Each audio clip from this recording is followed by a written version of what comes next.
سب دیکھنے اور سننے والوں کے لیے محبت بھرا سلام۔ مزید نئی اپڈیٹ کے ساتھ آپ دیکھ رہے ہیں YouTube channel message of Islam. Ahmadiyya community کے افراد کو غیر مسلم قرار دیا جائے، ڈھاکہ میں مظاہرین کا مطالبہ۔ ہم اپنے نمائندے سے گفتگو کرتے ہیں اور مزید رائے جانتے ہیں کہ وہ اس کے بارے میں مزید کیا تازہ صورتحال بتا سکتے ہیں۔ جی بالکل، ڈان نیوز والوں نے بھی یہ خبر دی ہے، اور پھر سب سے اہم بات، خطبہ جمعہ میں حضور انور ایدہ اللہ تعالیٰ نے بھی دعا کی درخواست کی تھی۔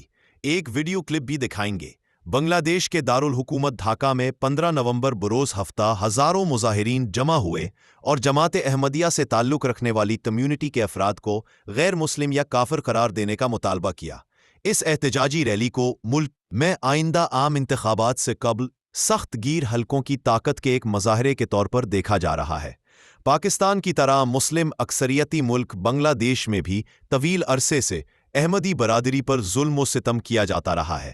گزشتہ برس وزیر اعظم شیخ حسینہ کی حکومت کے خاتمے کے بعد طلباء کی قیادت میں انقلاب کے دوران ملک بھر میں اس کمیونٹی کے ارکان کے خلاف مشتعل عوامی گروہوں کے حملوں کی اطلاعات موصول ہوئی تھیں۔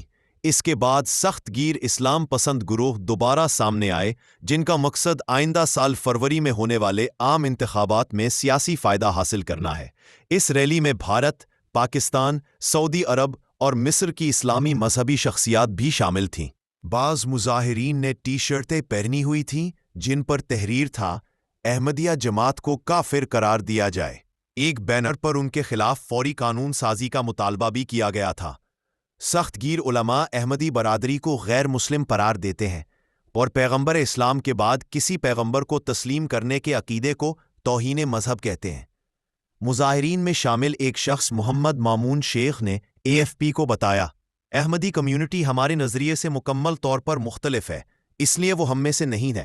وہ دوسرے مذاہب کے پیروکاروں کی طرح ملک میں رہ سکتے ہیں لیکن مسلمانوں کے طور پر نہیں۔ احمدیہ برادری کے ترجمان احمد تبشیر چودھری نے اپنے فرقے کے خلاف مذہبی دلائل کو مسترد کرتے ہوئے کہا، مذہب کو سیاسی آلے کے طور پر استعمال کیا جا رہا ہے۔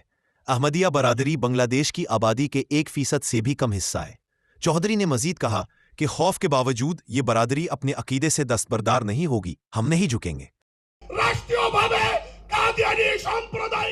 A major international religious conference took place last weekend in Dhaka, Bangladesh, with the aim of declaring Ahmadis as non-Muslim.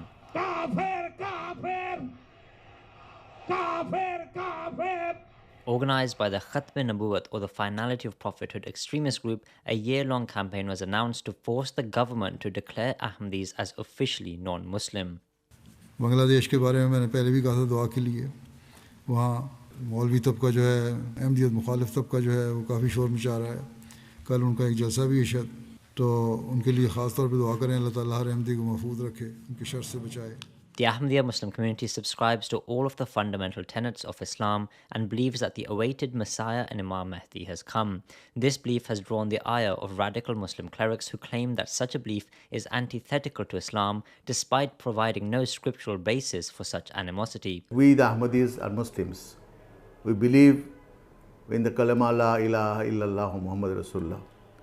We believe Prophet Hazrat Muhammad Sallallahu Alaihi Wasallam as the last law-abiding prophet. So people should not be misguided by the propaganda of Mullah. And Holy Prophet Muhammad Sallallahu Alaihi Wasallam said that whoever believes in Allah and Prophet Muhammad Sallallahu Alaihi Wasallam, and if he says that La ilaha illallah Muhammad Rasulullah, then nobody can tell him or say him he is not a Muslim.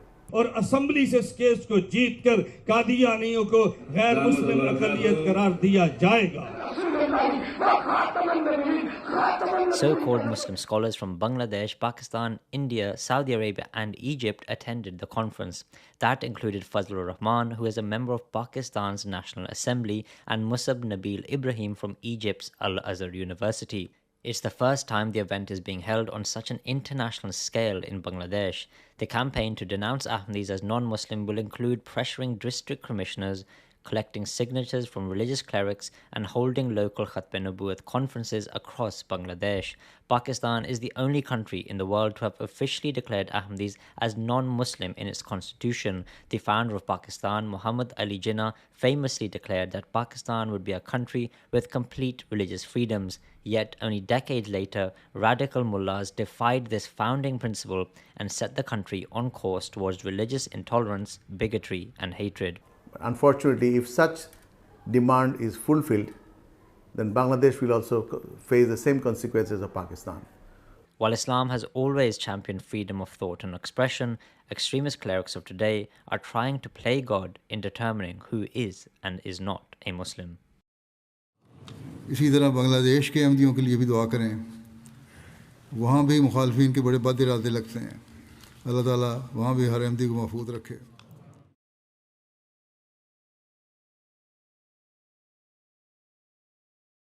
مزید نئی update کے لیے channel کو subscribe اور video کو share ضرور کریں. Comment section میں ویڈیو سے متعلق بات ضرور کیا کریں. اپنا پوائنٹ آف ویو ضرور کمنٹ سیکشن میں بتائیں. یوٹیوب چینل میسج آف اسلام. ہم تو رکھتے ہیں مسلمانوں کا دین، ہم تو رکھتے ہیں مسلمانوں کا دین، دل سے ہے خدا میں ختم المرسلین.